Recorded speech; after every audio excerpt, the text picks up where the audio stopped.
वाला तो हरी सैया भेलो अब लहंगा उठा के नची है गे।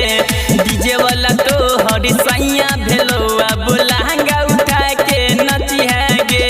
दिल तोड़ दिल बियाह कर ले हमरा दिस नहीं ताकी है गे। दिल तोड़ दिल बियाह कर ले हमरा दिस नहीं ताकी है गे। डीजे वाला तो हरी सैया भेलो अब लहंगा उठा के नची है गे। डीजे वाला तो हरी सैया भेलो अब लहंगा उठा के नची है गे।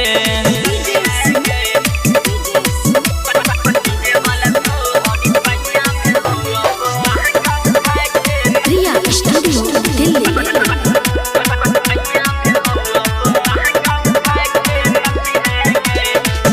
चोली में जोर तो छौरी तारी जनरेटर के। बाबूजी तोर हाथी धरल को छौरा ऑपरेटर से।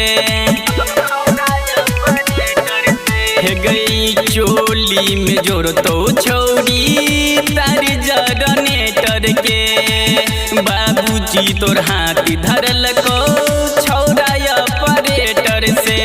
पाउडर लगई है क्रीम लगई है दुल्हन जेना सजी है गे।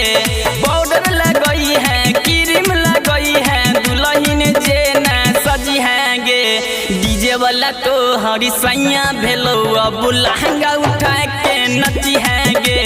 डीजे वाला तो हर भतरा भेलो अब लहंगा उठा के नची है गे।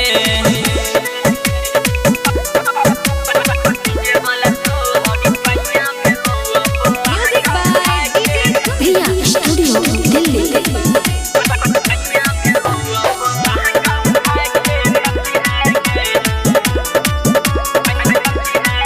है गई पलंग पछौरी तोरा गाना खूब सुने तोगे। अपने रहतो नीचे तोरा ऊपर सुते तोगे।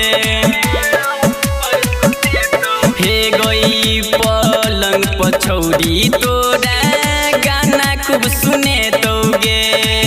अपने रहतो नीचे तोरा ऊपर सुते तोगे। गे मनीषी जकोलिया कमलेश कमल से कहियो तू नहीं बजी है गे। मनीषी जकोलिया सुजित चुनचुनी से कहियो तू नहीं बजी है गे। डीजे वाला तो हरी सैया भेलो अब लहंगा उठा के नची है गे। डीजे वाला तो हरी सैया भेलो अब लहंगा उठा के नची है गे। सुन ले गे छौरी।